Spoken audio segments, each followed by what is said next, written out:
జ్ఞాన దీపం. అనగనగా ఒక అందమైన అడవిలో ఒక చిన్న ఆశ్రమం ఉండేది. అక్కడ శాంతి అనే గురువుగారు ఉండేవారు. ఆయన దగ్గర సోము, విమల్ అనే ఇద్దరు శిష్యులు విద్యను అభ్యసించేవారు. సోము చాలా బలవంతుడు, కాని విమల్ ఎప్పుడూ ఆలోచించి పనిచేసేవాడు.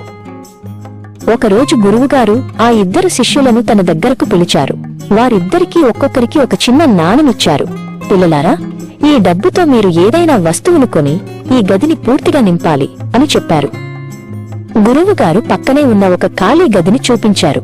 రేపు సాయంత్రంలోపు ఎవరు గదిని పూర్తిగా నింపుతారో చూస్తాను అన్నారు. విమల్ ఆ నాణేన్ని చూస్తూ లోతుగా ఆలోచించడం మొదలుపెట్టాడు. సోము వెంటనే బజారుకు వెళ్లాడు. తక్కువ ధరకు ఎక్కువ వచ్చేది ఏముంది అని వెతికాడు. అతనికి ఒక ఎడ్లబండి నిండా ఎండుగడ్డి కనిపించింది. ఆ చిన్న నాణేనికి ఆ ఎండుగడ్డి అంతా వస్తుందని తెలుసుకుని సంతోషించాడు. సోము ఆ ఎండుగడ్డిని మోసుకొచ్చి గురువుగారు చెప్పిన గదిలో నింపటం మొదలుపెట్టాడు. గది నిండా గడ్డిని కుక్కాడు. కాని ఎంత నింపినా గది మూలల్లో ఖాళీలు కనిపిస్తూనే ఉన్నాయి. గది అంతా దుమ్ముతో నిండిపోయింది. సోము పని పూర్తయ్యాక గురువుగారిని పిలిచాడు. గురువుగారు వచ్చి చూశారు. గది గజిబిజిగా ఉంది. లోపల గాలి కూడా సరిగ్గా ఆడటం లేదు. గురువుగారు, నేను గదిని నింపేశాను అన్నాడు సోము గర్వంగా. కాని గురువుగారు చిరునవ్వు నవ్వి ఊరుకున్నారు.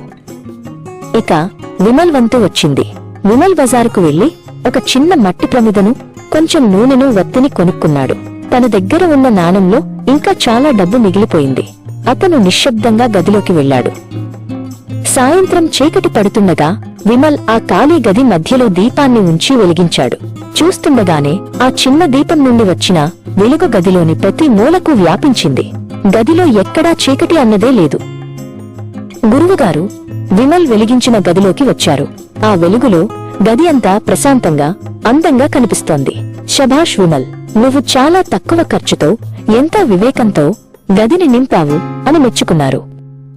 అప్పుడు గురువుగారు సోమును పిలిచి ఇలా చెప్పారు. చూడు సోము, జ్ఞానమనేది దీపంలాంటిది.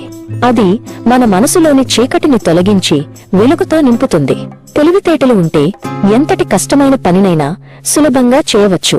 సోము తన తప్పు తెలుసుకుని విమల్ను అభినందించాడు.